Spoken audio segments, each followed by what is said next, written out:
할렐루야 은혜성산교회 김한기 목사입니다. 중독이라는 것은 끊지 못하는 나쁜 습관을 말하죠. 즉 악습으로 묶여있는 것을 우리가 중독이라고 합니다. 오늘은 우리가 버리지 못하는 악습과 잘못된 악습으로 묶여있는 중독에 대해서 알아보도록 하겠습니다.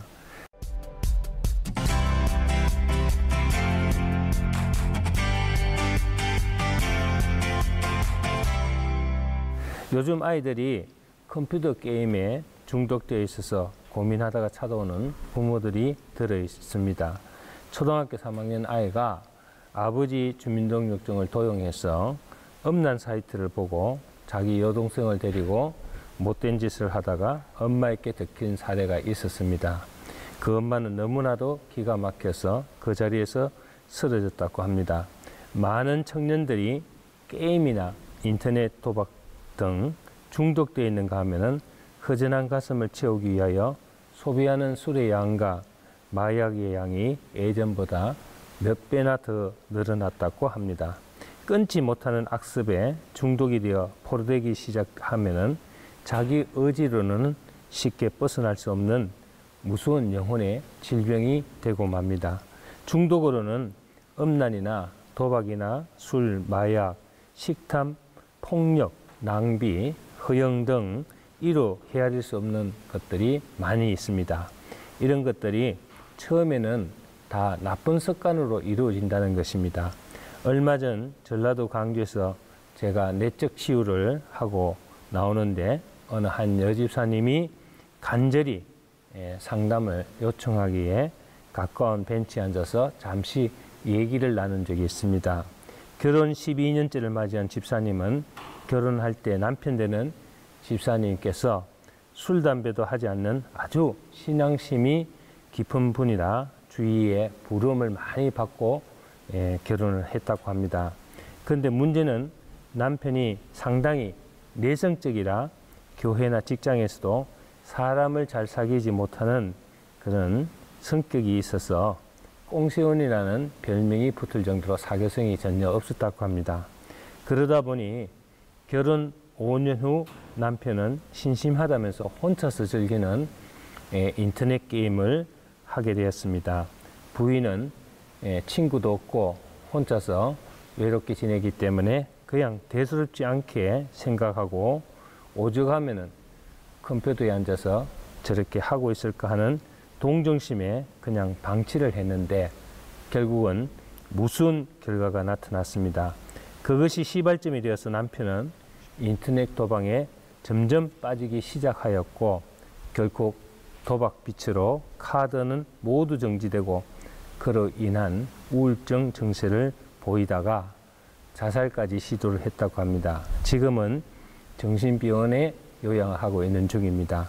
너무 빚이 많아서 가게도 정리하고 살던 아파트도 정리하여 빚을 갚은 뒤 서로 이혼하기로 결심하였는데 두 아이를 낳고 기르는 엄마라서 그 입장이 그렇게 이혼이 쉽지 않다는 그런 내용이었습니다.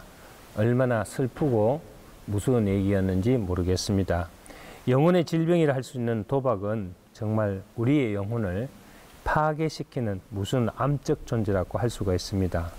평소에는 아무런 문제 없이 보이나 이미 습관적으로 중독된 상태에 있기 때문에 자기 의지로는 쉽게 끊을 수 없는 그 영혼이 마귀에게 묶여 있다고 우리는 얘기할 수 있습니다. 오늘 말씀드린 이 가정의 문제는 그 사람만에 국한된 문제가 아니라고 봅니다. 우리도 하나님보다 더 애착을 가지고 습관적으로 빠져 있는 것이 있다면 바로 도박 중독과 같은 현상이 일어납니다. 술, 마약, 음란, 게임, 쇼핑, 인터넷 등 심지어는 운동에 중독되어 있는 사람도 있습니다. 춤, 노래에도 중독되어 있는 사람이 있는가 하면은 매주 등산에 또 중독되어 있는 사람이 있고 어떤 사람은 성형 수술에 대한 습관성 중독도 있다고 합니다. 성경은 악은 어떤 모양이라도 본받지 말라고 경고하고 있습니다. 이 정도야 괜찮겠지 하는 방심이 호미로 막아야 할 것을 가래로 막아야 하는 경우가 허다합니다. 본인도 뻔히 하지 말아야 할 것을 알면서도 의지력이 약하여 습관적으로 계속 끌려다니던 남편의 영혼을 구하기 위하여 눈물 흘리며 간절히 도움을 요청하던 그 여집사님의 모습이 잘 지워지지가 않습니다. 사랑하기 때문에 영혼의 안병을 앓고 있는 그 남편을 고치기 위한 그 사랑의 투쟁이 너무나 아름답게 느껴지면서 잊혀지지가 않습니다. 오늘 본문의 말씀은 세상에 무언가 중독된 우리에게 주시는 하나님의 강력한 메시지라고 할 수가 있습니다. 이사야 55장 6절 7절에 보면은 너희는 여호와를 만날 만한 때에 찾으라. 가까이 계실 때 그를 부르라. 악인은 그 길을, 불의한 자는 그 생각을 버리고 여호와께로 돌아라. 그리하면 그가 긍휼히 여기시리라. 우리 하나님께로 나와라. 그가 널리 용서하시리라. 아멘. 악습이나 불의한 일로 더 중독되기 전 하나님을 만나고 용서받는 자녀가 되라는 것입니다. 이와 같은 비슷한 내용의 의미가 우리 성경에 보면 호세아서에 나옵니다.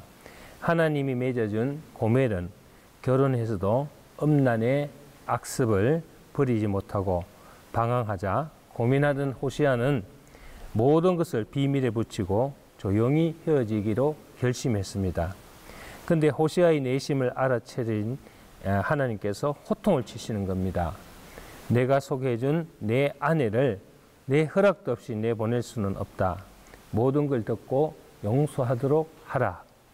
호세아로서는 참기 힘든 일이지만은 모든 것을 참기로 결심하고 하나님 말씀에 순종하기로 했습니다. 그러나 고멜은 그런 악석점인 음란을 버리지 못하고 외도에 중독되어 있는 그런 여자였습니다.